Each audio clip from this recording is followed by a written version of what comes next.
베드로전서 4장 12절로 19절까지 저와 여러분들이 한 절씩 교독하겠습니다. 12절입니다. 사랑하는 자들아, 너희를 연단하려고 오는 불시험을 이상한 일 당하는 것 같이 이상히 여기지 말고 오히려 너희가 그리스도의 고난에 참여하는 것으로 즐거워하라. 이는 그의 영광을 나타내실 때 너희도 즐거워하고 기뻐하게 하려 합니다. 너희가 그리스도의 이름으로 치욕을 당하면 복 있는 자로다. 영광의 영, 곧 하나님의 영이 너희 위에 계심이라. 너희 중에 누구든지 살인이나 도둑질이나 악행이나 남의 강성함으로 고난을 받지 말려니와. 만일 그리스도인으로 고난을 받으면 부끄러워하지 말고 도리어 그 이름으로 하나님께 영광을 돌리라.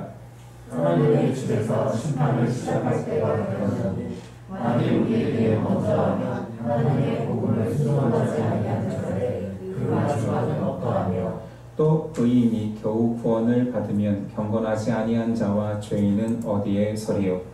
그러므로 하나님의 뜻대로 고난을 받는 자들은 또한 선을 행하는 가운데 그 영혼을 이끄신 창조주께 의탁할지어다. 아멘. 오늘 말씀의 제목은 영광으로 변화될 고난. 영광으로 변화될 고난이라는 제목으로 오늘 나누겠습니다. 우리는 베드로의 서신을 보고 있습니다.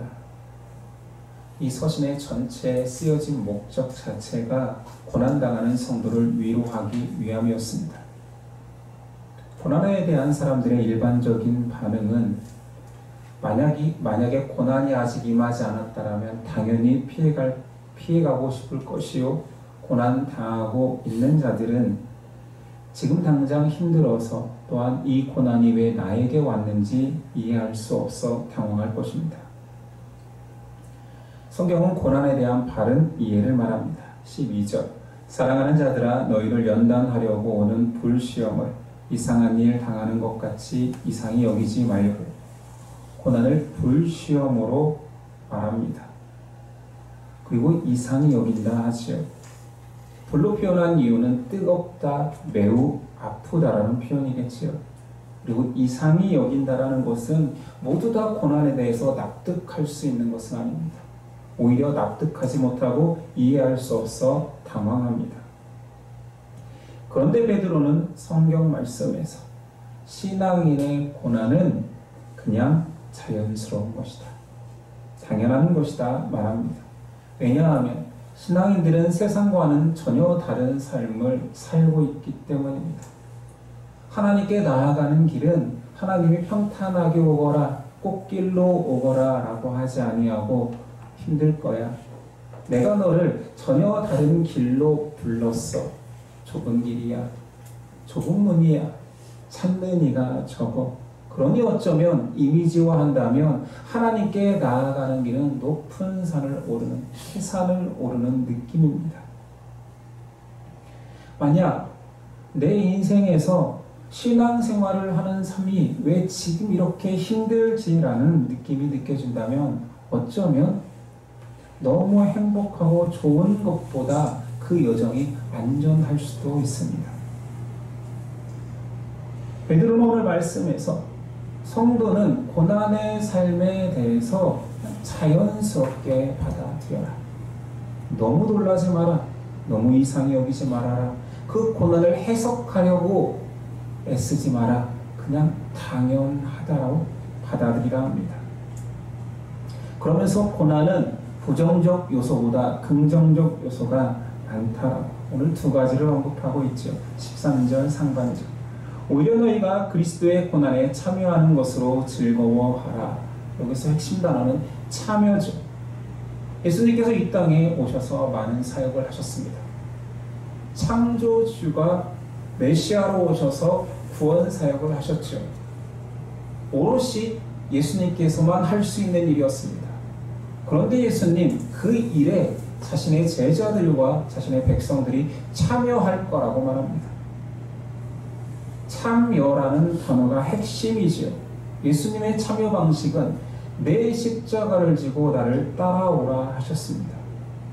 예수님의 수많은 사역들 중에 권능을 행하고 영광의 자리에 앉는 것이 아니라 오히려 낮은 자리 십자가를 지고 낮은 곳으로 향하는 것이 참여라 말합니다. 그러니 오늘 베드로는 그 참여의 의미를 정확히 아는 거지요. 나도 한때 예수님의 사역에 참여하면 영광인 줄 알았다. 영광을 꿈꾸었다. 그런데 알고 보니 고난의 자리가 예수님이 따라오라는 자리였음을 안다. 고난을 통해서 참여하게 되었다 말합니다. 첫 번째 의미가 예수님의 사역에 참여하는 것이 고난이라면, 두 번째는 그러나 내가 막상 가보니 정말 큰 기쁨이더라. 13절 후반절입니다. 이는 그의 영광을 나타나실 때 너희로 즐거워하고 기뻐하게 하려 함이라. 그래서 기뻐하다라는 단어는 원어상에는 그냥 우리말로는 기뻐하다라고 표현했지만 원어에는 열광적인 환희입니다. 주님의 영광이 나타날 그때에 우리가 열광할 것이다. 우리가 광적으로 기뻐할 것이다. 그런데 지금 상황은 고난이라는 거죠. 자연스러운 고난에 대한 반응은 원망, 불평, 우울, 무기력 아니겠습니까? 그런데 마지막 때에는 우리가 그 모든 감정들이 다 덮여질 만큼 열광적인 환희로 바뀔 거라 말합니다. 그런데 그 영광은 기다려야 됩니다. 모든 보상은 사실 기다림 속에서 더 커집니다. 좀 세속적 예지만 우리 적금이라는 것, 당장 내 눈앞에 돈이 있으면 사용하는 것이 더 나를 윤택하게 하잖아요. 그런데 왜 빈궁에 처하면서까지 적금을 합니까? 보상을 기대하는 거 아닙니까? 복리이자와 함께 더 큰 재산으로 나에게 다가올 거라는 기대감에 지금의 누림을 포기하는 거지. 지금의 만족을 지연시키는 거지. 이유는 은행을 믿기 때문에. 비슷한 예가 학생들도 들 수 있습니다. 어떤 학생이 힘들게 공부하는 것을 좋아합니까? 우등생이라 할지라도 100이면 100 공부가 세상의 즐거운 것보다 가장 재밌었다라고 하는 사람은 없습니다. 몇몇 인터뷰에서 난 공부가 제일 즐거웠어요. 굉장히 특이한 케이스고 우등생 중에도 그런 애들은 없습니다. 오락이 더 재밌지요. 유튜브가 더 재밌지 어떻게 공부가 더 재밌습니까? 그러나 그들이 공부하는 이유는 훗날의 결과라는 달콤한 열매를 알기에 만족 지연을 하는 것입니다. 믿는 것이 있기에 지금의 만족을 유예시킬 수 있는 것입니다. 바울이 비유적으로 이렇게 말했습니다. 디모데후서 2장 3절이에요. 너는 그리스도 예수의 좋은 병사로 나와 함께 고난을 받으라. 병사로 공부하는 자는 자기 생활에 얽매이는 자가 하나도 없나니 이는 병사로 모집한 자를 기쁘시게 하려 함이라. 경계하는 자가 법대로 경계하지 아니하면 승리자의 관을 얻지 못할 것이며 수고하는 농부가 곡식을 먼저 받는 것이 마땅하니라. 여기서도 지연을 이야기하죠. 병사로 공부해라. 영광을 함께 할 것이다. 농부는 추수의 때를 기다리며 수고하는 것이다. 경계하는 자는 메달의 영광을 위하여서 지금의 고난을 이겨내는 것이요. 신앙인의 고난 이후의 영광은 기다려야 됩니다. 그런데 이것이 세상에서 모든 사람들이 하고 있는 그런 만족 지연과는 비교도 할 수 없는 믿음 때문인 거지. 강력한 믿음의 힘 때문에 하나님의 영광을 위해 지금의 고난을 기꺼이 참을 수 있다 합니다. 로마서 8장 17절 이하에도 이런 고백이 있습니다. 자녀이면 또한 상속자, 곧 하나님의 상속자요 그리스도와 함께한 상속자니 우리가 그와 함께 영광을 받기 위하여 고난도 함께 받아야 할 것이니라. 생각하건대 현재의 고난은 장차 우리에게 나타날 영광과 비교할 수 없도다. 이거지요. 우리가 믿는다 할 때 그 믿음에는 정말 여러 가지 요소들이 응축되어 있습니다. 그리스도의 십자가 사건도 있고 창조주 하나님도 있습니다. 그러나 그 믿음의 요소 속에 하나님의 영광에 참여하기 위하여서 고난도 더불어 받는다. 이 고난은 결국 영광으로 화해질 것이다라는 믿는 그 요소도 들어있다라는 것입니다. 그러므로 베드로는 고난 중에 하나님께 영광 돌릴 수 있다 말합니다. 고난 당하는 자가 복되다 말합니다. 14절 상반절입니다. 너희가 그리스도의 이름으로 치욕을 당하면 복이 있는 자로다. 하나님께 더 사랑받기를 원하십니까? 그 비결이 여기 있습니다. 그리스도로 인하여서 그리스도의 이름으로 치욕을 당하면 복되되 선을 행하다가 낙심하면 하나님이 그를 기뻐하신다 했습니다. 우리가 하나님께 사랑받는 비결이 있음에도 사실은 사랑받기 원합니다 말만 하지 그 방식을 실천하는 자는 적다라는 거지. 또한 고난 당하는 자와 성령이 함께 하신다 약속합니다. 14절 후반절 영광의 영 곧 하나님의 영이 너희 위에 계심이라. 고난 당하고 있는 그 자에게 성령이 그의 머리 위에 임재하신다. 우린 많은 부분 성령 충만을 꿈꾸지만 성령 충만을 앉아서 기도하며 내 골방에서만 성령이 임하소서 하는데 방식이 여기 또 나오잖아. 고난을 당하는 그 자는 성령님이 와주십시오 하지 않아도 그 머리 위에 임재한다. 낙심될 때, 고난당하는 그때에 성령님이 가장 가까이에서 머리 위에서 그를 쓰다듬으며 위로하며 힘주신다는 표현이지. 그러므로 우리는 고난을 자처해야 되지만 그 고난이 죄로 인한 열매일 때도 있습니다. 이것을 유념하라라고 15절에 나오는 것입니다. 너희 중에 누구든지 살인이나 도둑질이나 악행이나 남의 일을 간섭하는 자로 고난을 받지 말려니와. 우리 다 죄 짓습니다. 비도덕적인 잘못에 빠지기도 합니다. 그런데 양심은 있어야죠. 우리 정말 나쁜 짓해서 고난 당할 때도 있는데 이것조차 십자가의 고난의 영광이라 말은 하지 말라는 거예요. 베드로는 꼭 찍어서 이것은 아니야, 이것은 피해야 돼. 살인 우리에겐 너무 먼 일입니까? 도둑질, 악행, 남의 일을 간섭하는 자. 이게 좀 황당한 딱 죄를 집어내면 좋은데 내용 애매한 번역이 있지. 남의 일을 간섭하는 자. 단순히 간섭하기 좋아하는 그것이 죄다라고 말하는 것이 아니라 남의 것을 탐하기 위해서 간섭하는, 현대적으로 말하면 사기 같은 것입니다. 굉장히 큰 죄를 언급하고 있는 거예요. 살인, 도둑질, 악행, 사기 이런 것들로 야기된 고난이라면, 징계라면 그것 또한 영광이 될 거라고 착각하지는 말자라는 것입니다.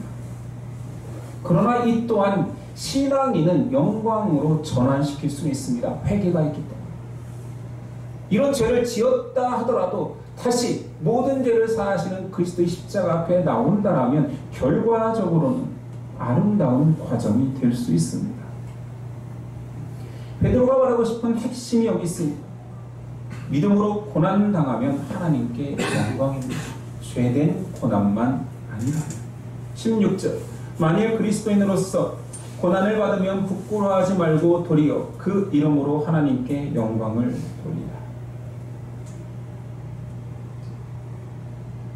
영광을 누리기 위해서는 분명히 고난이라는 과정을 거쳐야 됩니다. 형제들은 잘 알 것입니다. UFC라는 종합격투기라는 스포츠가 있습니다. 이게 스포츠인지 잘 이해는 되지 않지만 어찌됐든 합법적으로 돈을 받고 사람을 때리고 폭력을 행사할 수 있는 스포츠죠. UFC 선수 중에 한국에 챔피언까지 도전한 한 선수의 인터뷰가 아니라 그 선수의 바로 옆에 있는 트레이너의 인터뷰를 본 적이 있습니다. 그가 그렇게 UFC 챔피언에 도전하고 싶어서 계속 랭킹을 올려서 챔피언에 도전할 수 있는 랭킹까지 올랐을 때 전화를 기다리는 것입니다. 타이틀전을 챔피언과 싸울 수 있는 기회를 주겠다고 UFC 협회에서 전화를 와야지만이 가능한 거 아닙니까? 기다리고 기다리던 전화를 그 선수가 받고 실제로 타이틀전이 이루어졌다라는 전화를 받고 그 선수가 한 행동은 소리를 치고 훈련장을 뛰어다녔다 합니다. 그 모습을 보고 그가 이렇게 말합니다. 자신이라면 지금 세계 챔피언에게 도전한다라는 그 사실이 정해지는 순간 덜컥 겁부터 나고 두려워서 떨려서 어쩔 줄 몰랐을 것 같은데 쟤는 이건 지금 챔피언 자격이 있는 놈이다. 어떻게 저렇게 기뻐할 수 있을까? 그 선수가 처음 맞는 것이 좋아서 기뻤을까요? 아니면 챔피언의 얼굴을 마음껏 때릴 수 있어서 기뻐했을까요? 다 알다시피 챔피언의 영광의 자리에 자신도 도전할 수 있다. 자격을 얻었기 때문에 기뻤을 것입니다. 우리의 믿음의 핵심이 여기에 있습니다. 맞기를 좋아하거나 때리기를 좋아하거나 고난을 자처하고 고난 자체를 즐거워하는 사람은 아무도 없습니다. 그런데 그 고난의 자리가 하나님께서 영광 받으시는 자리, 성령님께서 임재하시는 자리, 하나님께서 기뻐하시는 자리라고 여기기 때문에 그 힘든 자리가 기쁨의 자리가 될 수 있다는 거죠. 믿음으로 준비된 사람은 모든 고난적 요소를 통하여서 하나님께 영광을 돌립니다. 준비되지 않은 자들은 고난이 없는 것이 아닙니다. 이것이 신앙과 인생의 반전입니다. 신앙에만 고난이 있을 것 같잖아요. 그게 아니라 모든 인생에 고난이 있습니다. 이 고난은 단순히 힘듦, 어려움을 말하는 것이 아니라 모든 인생에 무시무시한 고난이 있습니다. 아무도 피해갈 수 없습니다.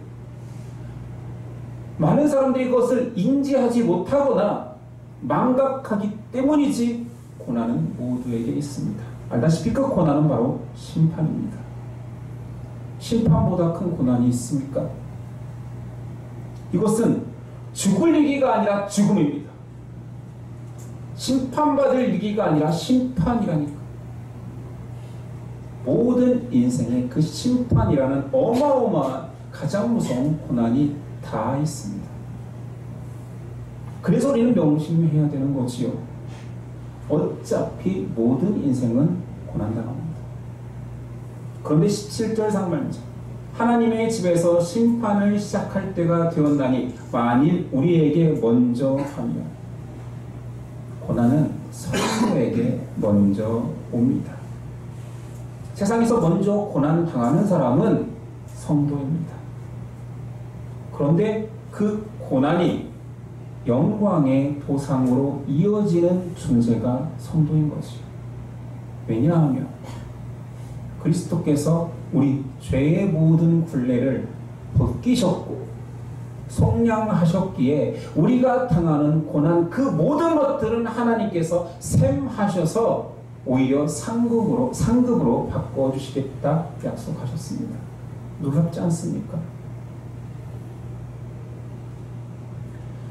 모든 사람이 고난을 받기에 불신자가 그 다음 나중 고난을 당하게 되어 있습니다. 17절 후반절 하나님의 복음을 순종하지 아니하는 자들의 그 마지막은 어떠하며 모든 자들 믿지 않는 자들은 나중 고난을 피할 수가 없습니다. 근데 그 모든 고난을 오롯이 그리스도께서 그 죄를 사해주지 않았기에 자신이 다 받아야 됩니다. 심판의 모든 결과 가장 악한 두려운 심판까지 오롯이 본인이 다 받아낸다는 것입니다. 이것이 성도와 불신자의 차이입니다. 모든 사람에게 고난이 있지만 성도는 그 고난이 영광으로 바뀔 것이며 불신자들은 고난이 심판으로 종결된다는 것입니다. 오늘 말씀 가장 두려운 경고가 그 다음에 있습니다. 18절 또 의인이 겨우 구원을 받으면 경건하지 아니한 자와 죄인은 어디에 서리요. 의인이 겨우 구원을 받는다라는 표현은 굉장히 무서운 표현이죠. 이것을 어떻게 다른 말로 바꾸겠습니까? 의인조차 겨우 구원을 받는다. 뒷문장이 우리의 오해를 완전히 종식시킵니다. 경건하지 아니한 자와 죄인은 어디에 서리요? 의인의 범죄 속에 예수 믿는 모든 사람을 다 집어넣고 불신자를 죄인 속에 다 집어넣고 싶은데 가운데에 경건하지 않은 자를 죄인의 범주에 넣고 설명하고 있습니다. 우린 경건하지 아니하는 자를 그냥 불신자로 말하고 싶잖아요.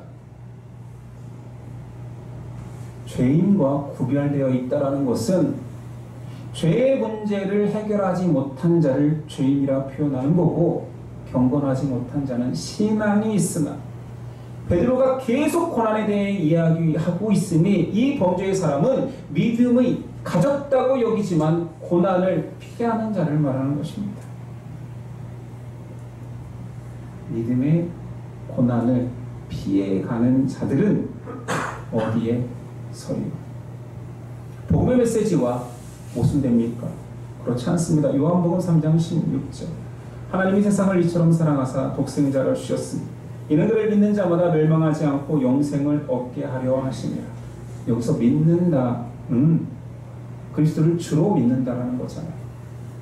예수 십자가의 사건을 믿는다, 그런 일이 있었어가 아니라 그것은 나의 죄 때문에 죽으신, 나의 죄를 위해 죽으신 사건이다. 그러니 나의 주님이 되어주심을 믿는다 자죠. 믿는다 하잖아요. 그렇다면 예수님은 나의 주, 나는 그의 종이 되는 것을 믿는다, 인정한다, 고백한다입니다.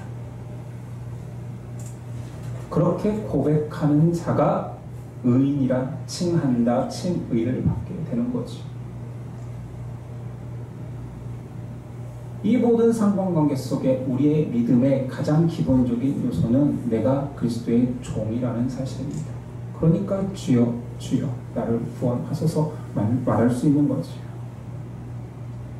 근데 어느 순간부터 교회에 심판 또는 천국 구원이라는 메시지가 사라져가고 있습니다. 심판을 언급하면 광신 집단처럼 취급하려고 합니다.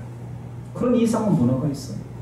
천국 지옥을 많이 언급하면 현대교회에서는 사람을 위한 거, 행복한 거, 복스러운 거, 서로 사랑하는 거, 아끼는 것만 이야기하는 합리적이고 이성적인 이야기만 하기를 원하는데 천국 지옥을 이야기하면 세련되지 못하다라고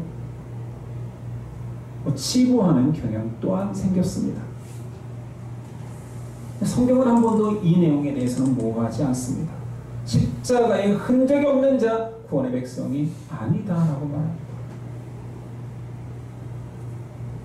그러니 복음조차도 결코 복음에 들어오는 자가 많다, 다수다, 모든 사람이 예수님을 믿고 온 세계가 하나님의 나라가 될 거라는 표현이 성경에는 찾을 수가 없습니다.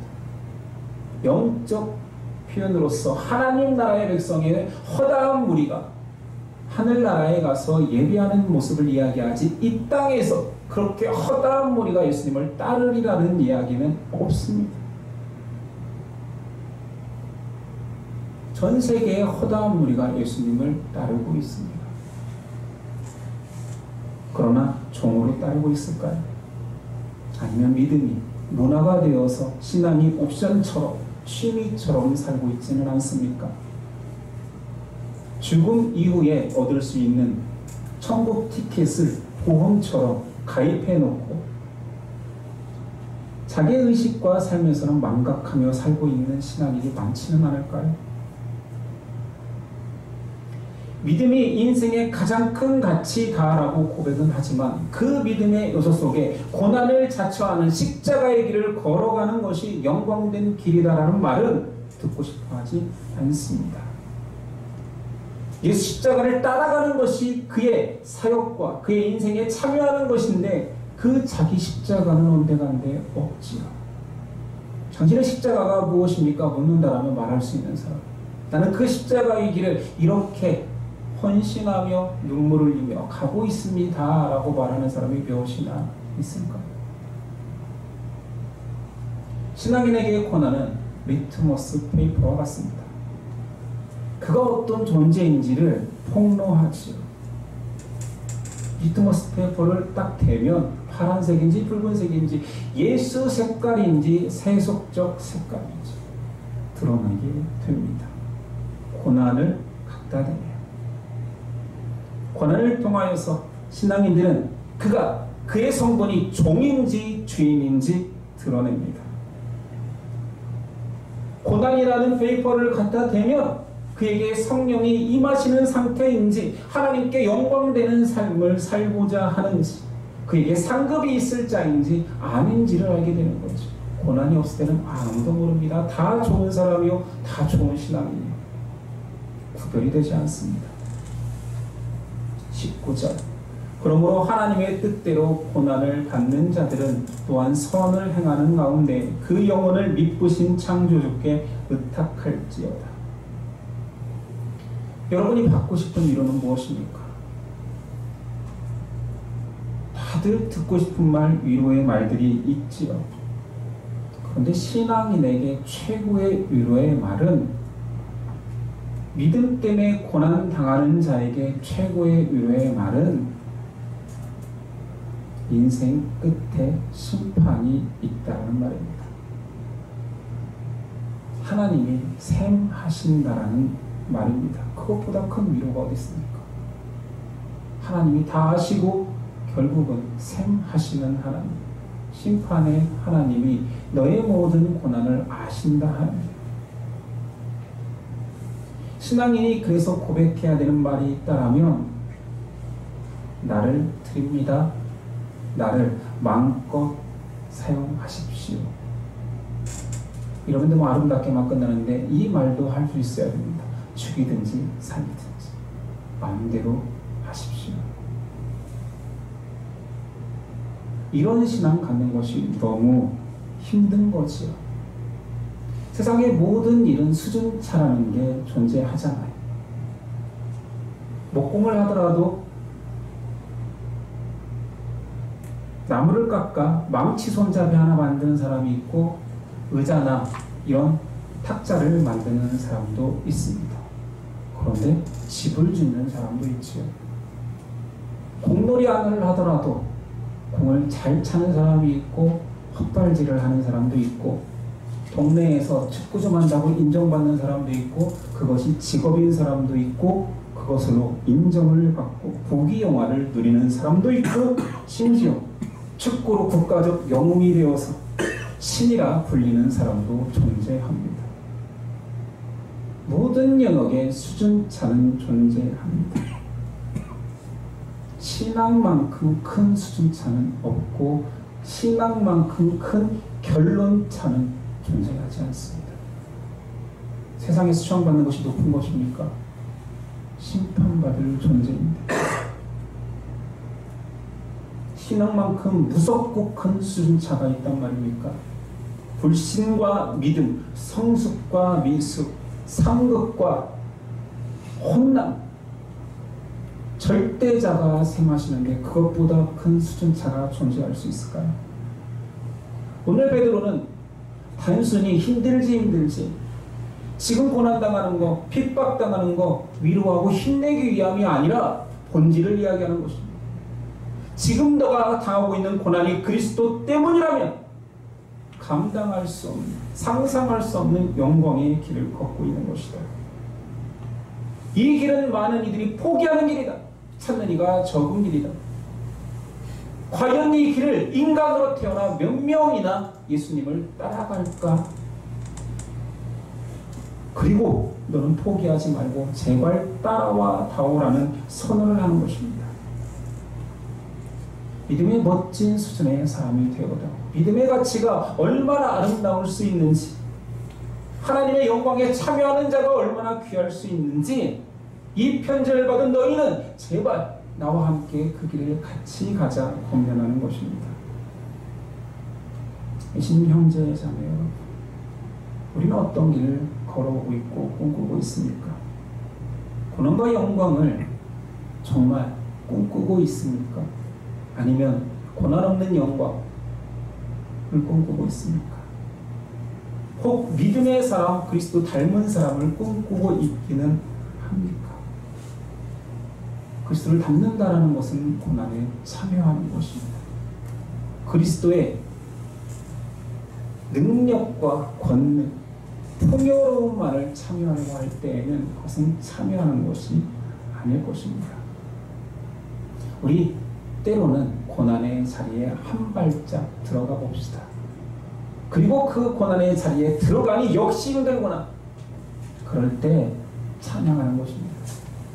노래하는 것입니다. 그래서 평소에 열심히 찬양을 배워놓는 거예요. 힘들 때 노래해야 되거든요. 찬양해야 되거든요. 그렇게 하지 않으면 우린 버티기 힘들기 때문입니다. 우리에게는 만족지원이라는 인격이 아니라 믿음이 있습니다.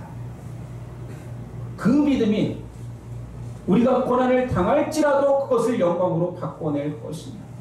영광을 위해서 고난의 자리로 한 발짝 나아가게 할 것입니다. 그것이 믿음의 능력입니다. 믿음은 능력을 발휘하는 저 여러분 되었으면 좋겠습니다. 기도하겠습니다.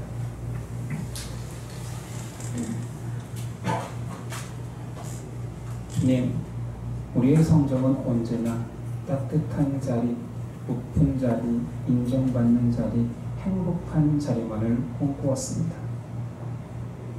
예수님을 믿는 것이 종의 자리, 낮은 자리, 차가운 자리, 외면받는 자리였음을 또한 알게 되었습니다. 어린 아이가 아닌 이상 성숙을 꿈꾸는 모든 자들은 십자가의 자리를 꿈꿔야 됨을 알매도 쉽지가 않습니다. 새해를 허락하신 주님, 올 한 해 그리스도의 자리를 묵상하며 어렵지만 한 발짝 한 발짝 십자가의 자리로 다가갈 수 있는 믿음을 허락하옵소서. 고난이 없어 베드로의 편지가 아무 느낌이 없는 자, 그런 불쌍하고 안타까운 신앙이 되지 않기를 원합니다. 이 편지가 나를 위해 적어주셨구나. 성령님 역사하셔서 나를 위로하기 위해서 2000년 전에 이 편지를 남겨두셨구나. 그런 감격이 생길 수 있는 신앙이 되기를 원합니다. 예심의 형제 자매들이 그렇게 고난이 영광으로 바뀌는 고백을 할 수 있도록, 하나님을 찬양할 수 있도록 역사하옵소서. 기대하며 예수 그리스도의 이름으로 기도드립니다. 아멘.